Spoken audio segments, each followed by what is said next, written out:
आज हम Elon Musk के जीवन के बारे में बात करेंगे। एलन मस्क आज दुनिया के सबसे प्रभावशाली उद्यमियों में से एक हैं। टेस्ला, स्पेसएक्स, न्यूरालिंक और द बोरिंग कंपनी जैसी कंपनियों के संस्थापक के रूप में उन्होंने न केवल बिजनेस की दुनिया में बल्कि विज्ञान और तकनीक के क्षेत्र में भी क्रांति ला दी है।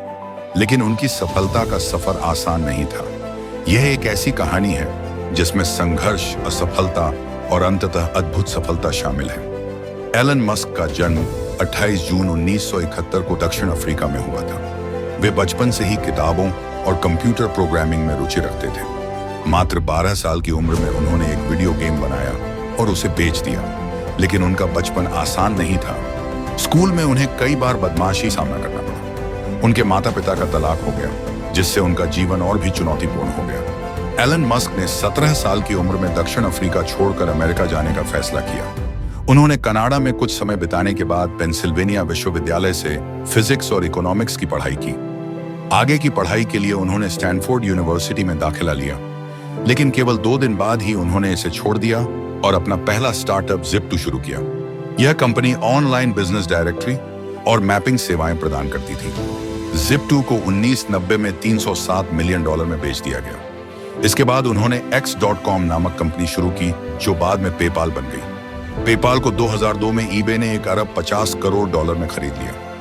यह उनके करियर का पहला बड़ा टर्निंग पॉइंट था, लेकिन असली संघर्ष इसके बाद शुरू हुआ। मस्क ने space exploration technologies corporation SpaceX की स्थापना 2002 में की। उनका सपना था कि इंसान मंगल ग्रह पर जा सके, लेकिन शुरुआत में उनकी कंपनी को बहुत संघर्ष करना पड़ा। 2006, 2007 और 2008 में उनके रॉकेट लॉन्च लगातार 3 बार फेल हुए। उनकी कंपनी दिवालिया होने की कगार पर थी। निवेशकों ने उन पर भरोसा करना बंद कर दिया था, लेकिन मस्क ने हार नहीं मानी। उन्होंने अपनी बाकी बची पूंजी को चौथे लॉन्च में लगा दिया और 2008 में फॉल्कन एक रॉकेट ने सफलतापूर्वक उड़ान भरी। इसके बाद नासा ने स्पेसएक्स को $1.6 अरब का कॉन्ट्रैक्ट दिया।